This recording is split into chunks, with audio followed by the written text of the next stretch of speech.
The moment the mechanic saw the woman stepping out of the black luxury SUV, he lowered his eyes and quietly said, "You're too beautiful for a poor mechanic like me." He thought he was protecting himself from humiliation, rejection, and the painful truth that people like him were never supposed to belong beside someone like her. But the woman didn't laugh. She didn't walk away. She simply looked at him with tears gathering in her eyes and answered, "To me, you're perfect." And what happened after those words would change two broken lives forever. If you believe in kindness, forgiveness, hope, and second chances, please take a moment to like this video, leave a comment, share this story with someone who needs hope today, and subscribe to our channel so our community can keep sharing stories that remind us that love is not measured by money. Graham Mercer was 38 years old, a single father, and the owner of a small automobile repair shop on the edge of a busy American city. His shop had once belonged to his father, a stubborn old mechanic who believed that a person's hands revealed more about them than their clothes ever could. Graham had inherited the shop, the tools, and a lifetime of memories, but he had also inherited something much heavier: responsibility. His wife, Elise, had died 3 years earlier after a sudden illness, leaving him alone to raise their 8-year-old daughter, Wren. Graham never complained about being tired. He simply woke before sunrise, prepared Wren's breakfast, packed her school lunch, dropped her off, worked all day, picked her up in the afternoon, helped with homework, cooked dinner, and repaired whatever he could after she went to sleep. He wasn't rich. Some months he struggled to keep the electricity running in the shop. His old pickup truck had more rust than paint, and his work boots had been repaired so many times that Graham joked they were being held together by loyalty. But whenever Wren smiled, he felt richer than any billionaire he had ever heard about. One Tuesday morning, a sleek black SUV rolled into Graham's garage with a strange metallic grinding sound coming from the engine. The driver stepped out, and Graham immediately recognized her from local business news. Vivian Hart was the 35-year-old CEO of Hartwell Industries, a woman known for turning a struggling technology company into one of the fastest-growing firms in the state. She wore an elegant cream-colored suit, carried herself with quiet confidence, and seemed completely out of place among oil stains, old tires, and shelves filled with rusty tools. Graham wiped his hands on a cloth and examined the vehicle. He found the problem quickly, explained what needed to be replaced, and gave her an estimate that was far lower than what a dealership would have charged. Vivian looked around the small garage and noticed something that didn't fit the image she had expected. On a workbench sat a child's purple backpack beside a stack of invoices. A drawing of a family was taped to the wall. On the drawing, a little girl had written, "My dad is my superhero." Vivian stared at it longer than she intended. Graham noticed and smiled awkwardly. He explained that his daughter sometimes visited the shop after school because there was no one else to pick her up. He said it like an apology, as if loving his child were something that needed explaining. That afternoon, Wren arrived carrying a small paper bag. She ran straight into the garage and hugged her father around the waist, leaving a faint smear of grease on her school uniform. Graham laughed and gently wiped it away. Vivian watched the moment from across the garage, and something inside her softened. She had spent years surrounded by executives, investors, lawyers, and people who wanted something from her. Yet this simple embrace felt more valuable than anything money could buy. Over the next several weeks, Vivian found reasons to return. Sometimes the excuse was a minor sound in the SUV. Sometimes it was an oil change she could have easily gotten anywhere else. Graham eventually realized the truth. She wasn't coming for the car. She was coming because she felt safe around him. Graham, however, was terrified of what that meant. He admired her intelligence, her strength, and the gentleness she showed Wren, but every time she came near him, he remembered the gap between their worlds. He imagined expensive restaurants, corporate events, wealthy friends, and a life where everyone knew her name. Then he looked down at his stained hands and remembered unpaid bills sitting in a drawer. One Saturday morning, Vivian arrived carrying a small box of art supplies for Wren. She had learned that Wren loved drawing and wanted to encourage her. Graham thanked her, but his expression changed when he saw the price tag. He told Vivian she shouldn't spend money on them. She told him it wasn't about the price.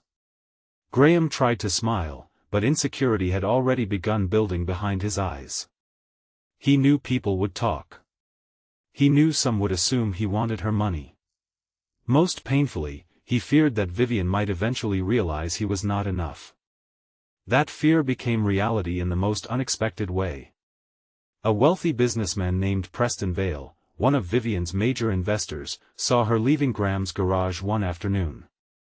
Preston had known Vivian for years and had always expected that she would eventually marry someone from their social circle.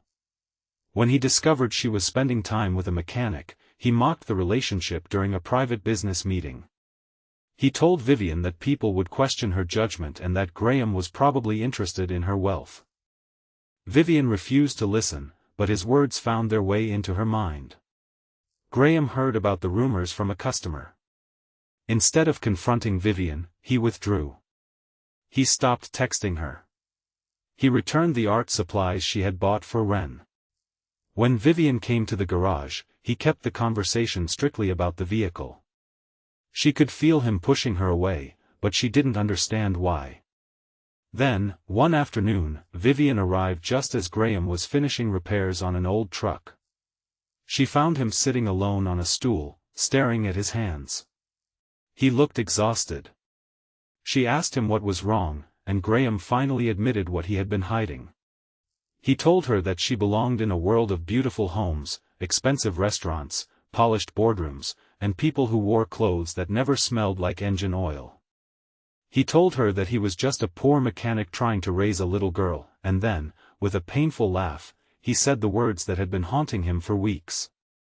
"You're too beautiful for a poor mechanic like me." Vivian stood completely still. For several seconds, she said nothing. Then she walked toward him and gently took his grease-covered hand in hers. She told him that he had misunderstood everything. She didn't see an unsuccessful man. She saw a father who had sacrificed his comfort for his daughter. She saw someone who fixed broken things instead of throwing them away. She saw a man who had remained kind even when life had been cruel to him. Then she looked directly into his eyes and said, "To me, you're perfect." Graham couldn't answer. He looked away because tears were beginning to fall, and he was embarrassed to let her see them. But Vivian didn't let go of his hand. She told him that she had spent most of her life being judged by her wealth, her title, and her appearance. People wanted her attention because she was powerful. Others wanted her approval because she could change their careers. Almost nobody asked whether she was lonely. Graham was the first man who had treated her like an ordinary woman instead of a CEO. For the first time, Graham allowed himself to believe that perhaps love wasn't something reserved for people with perfect lives. But just when things seemed to be changing, Graham's world collapsed again.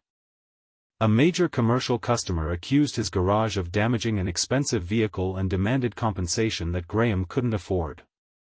The accusation spread quickly. Several customers canceled appointments.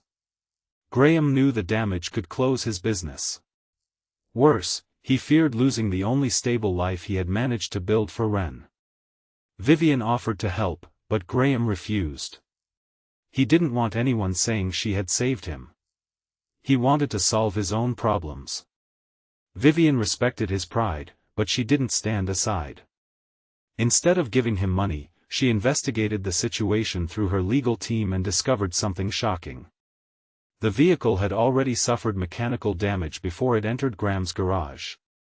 Security footage and maintenance records proved that the accusation was false. The person behind it was Preston Vale. Preston had secretly tried to destroy Graham's reputation because he believed that if Graham lost everything, Vivian would finally realize she needed someone from her own world. When Vivian confronted him, he expected her to hesitate. Instead, she terminated their business relationship and made it clear that no amount of money could excuse betrayal. But Vivian wasn't finished. She visited Graham's garage with the evidence and placed the documents on his workbench. Graham read them silently. When he realized what she had done, he looked at her with gratitude and guilt. He told her that he had been wrong to think she wanted to rescue him. Vivian smiled and said she wasn't there to rescue him. She was there to stand beside him. The false accusation was cleared, but the damage to Graham's confidence remained. He still wondered whether he could truly fit into Vivian's world. He feared that one day she would become tired of his simple life, his responsibilities, and the little girl who came before everything else. Then something happened that changed Graham's perspective forever. Wren became seriously frightened during a school event when she overheard another child saying that her father was poor and that Vivian was probably going to leave them because she was rich. Wren went home crying and asked Graham if he thought Vivian would eventually disappear from their lives. Graham hugged his daughter and tried to reassure her, but he couldn't hide his own fear. That evening, Vivian arrived at the house while the sun was still bright. She sat beside Wren and told her something she had never told anyone outside her closest circle. Her own father had been wealthy, but he had spent most of her childhood working and traveling. She had grown up in beautiful houses where everything was expensive but very little felt warm. She told Wren that money could buy a house, but it couldn't make a home. It could buy a car, but it couldn't teach someone how to love. It could buy 1,000 gifts, but it couldn't replace one sincere hug. Wren wiped her tears and asked whether Vivian was going to leave. Vivian looked at Graham before answering. She told Wren that she couldn't promise life would always be easy, but she could promise that she would never measure their family by money. Graham's eyes filled with tears. He finally understood that Vivian wasn't asking him to become wealthy. She wasn't asking him to change his life. She was asking him to let her become part of it. Months passed, and Graham's garage began to recover. Customers returned after learning the truth. Vivian never put his name on a company billboard or used her influence to make him famous. Instead, she encouraged him to expand the business on his own terms. Graham eventually hired 2 young mechanics and began training them the way his father had trained him. One afternoon, Graham found an envelope on his workbench. Inside was a business proposal from a major transportation company. They wanted his garage to manage maintenance for their fleet. It was the opportunity he had dreamed about for years. But Graham hesitated because accepting it meant spending more time at the shop. Before he could decide, Vivian walked in with Wren. She looked at the papers and told him that success didn't have to mean losing the people he loved. She encouraged him to build something that gave his family more security without stealing his time from them. Graham smiled and realized how much he had changed. Once, he believed he needed to become someone else to deserve her. Now he understood that the right person doesn't make you feel ashamed of who you are. The right person helps you see the value that was already there. A year after their first meeting, the little garage looked different. It was still modest, but it was clean, busy, and filled with life. Wren's drawings still covered the wall. One drawing showed 3 people holding hands beneath a bright yellow sun. Underneath it, she had written, "My family." Graham stood beside Vivian as they looked at it. He remembered the day he had called himself a poor mechanic who wasn't good enough for her. He remembered believing that love had a price tag. He remembered trying to push her away because he was afraid she would discover his flaws. Vivian squeezed his hand and smiled. Graham looked at her and finally understood the lesson life had been trying to teach him. He hadn't been poor because he owned an old truck or worked with his hands. He had been poor only when he believed that his worth was determined by what he owned. That afternoon, with sunlight pouring through the garage doors and Wren laughing nearby, Graham quietly told Vivian that she had changed his life. She shook her head and told him that they had changed each other's lives.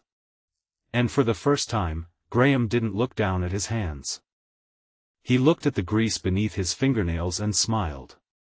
Those hands had fixed engines, repaired broken machines, held his daughter through grief, and eventually held the hand of the woman who had taught him that he was worthy of love.